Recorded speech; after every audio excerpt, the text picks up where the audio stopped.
Hi, my name is Robert. Please read the comments in the About section of this video. It has valuable information and updates. My YouTube channel has a disclaimer video that I encourage you to watch. And please like, share, and subscribe.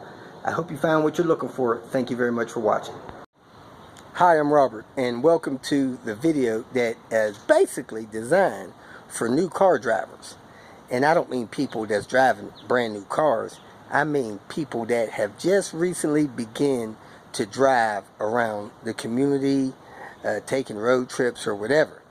If you're a new car driver, I want you to pay close attention to this video, because this could make or break you being able to drive your car on a daily basis, or possibly picking up riding the city transportation.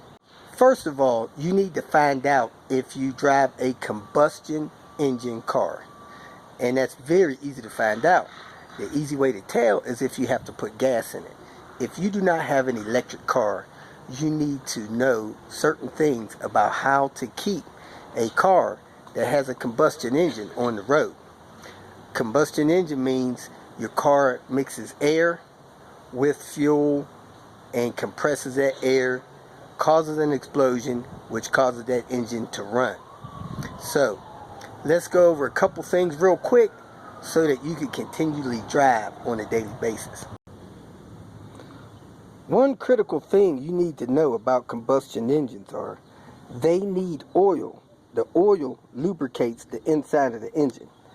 Oil is to this car's engine as blood is to you. Now, all cars will use oil. Some will use more oil than others. So, the oil dipstick, some say motor, some say engine oil, some say oil. You need to check that no less than once a month. When you first get a car, you might want to check it once a week. There's a link in the comment section of this video to show you how to check that. Make sure that you keep that oil level properly so that your engine doesn't seize up or your engine doesn't get damaged from a lack of oil and leave you stranded somewhere. Keeping your oil level properly and keeping it changed as often as the owner manual instructs will help this engine last a long time. So, number one, make sure you keep the oil level checked. Now, if you realize that the oil level is good week after week, then you can check it once a month. But please, never let a month go by that you don't check the oil. I recently had a young lady tell me she didn't have time for this. My next question to her was, would it be quicker to take 30 seconds and check the oil, or walk down to the corner and catch the city bus? I think it's quicker to check the oil, keep that oil level right, than it'll ever be hustling around town waiting for rides or catching the city bus. Another thing you need to keep a good eye on is your coolant level. My coolant level is in this bottle. Hopefully your bottle is clear.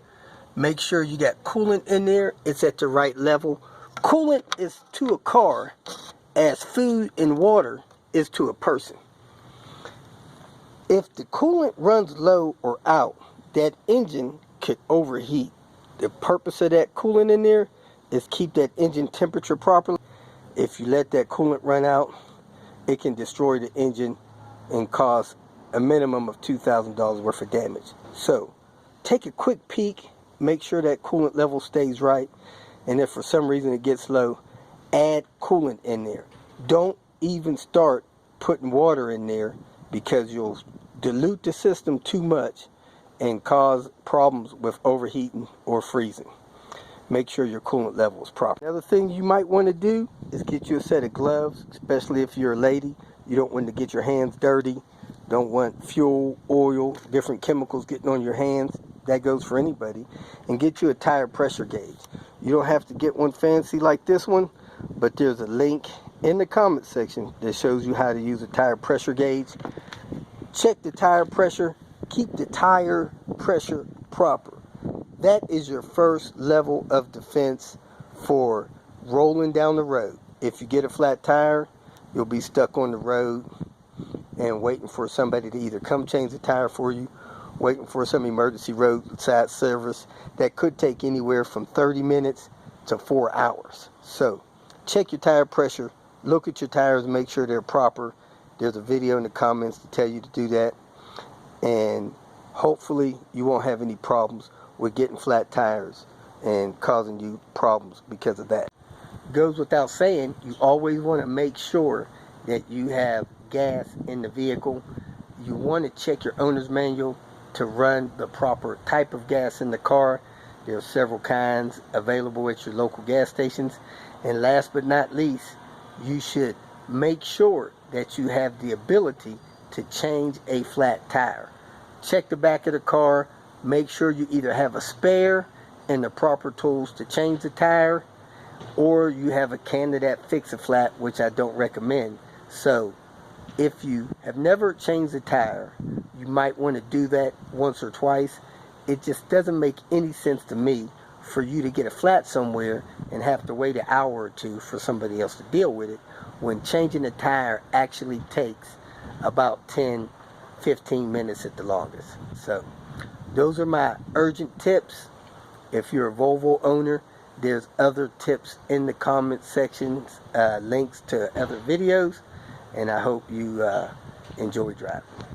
If you feel that this information was useful, please like it and share it with your social media friends. You can subscribe to my channel so that you will get notifications of future videos that I post. You can follow me on Twitter, and if you need to contact me directly, please visit my website. And if you have any questions, leave them below, and someone or myself will reply to them. Again, thank you very much for watching.